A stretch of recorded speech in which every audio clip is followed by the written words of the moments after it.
Welcome to Sweet Life Beat Life. We hope this video helps. You start by confirming prerequisites: Windows updated, an administrator account, and a stable internet connection. Next, put the system into a clean boot so third-party apps are not interfering. This reduces variables.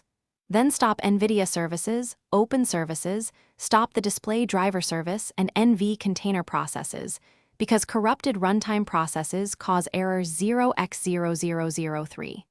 Once done, make sure antivirus is temporarily disabled. This avoids installers being blocked and prepares you to reinstall components safely and predictably. Now perform the in-depth repair. Boot to safe mode and run display driver uninstaller to remove all Nvidia driver traces and registry keys. This prevents leftover corruption.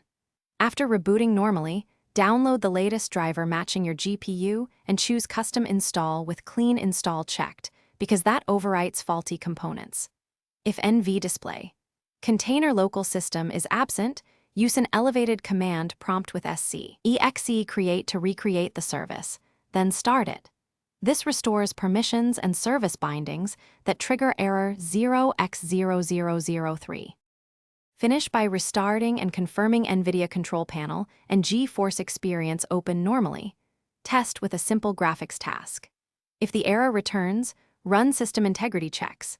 sfc/scano and dism/online/cleanup image to fix OS corruption that blocks Nvidia services.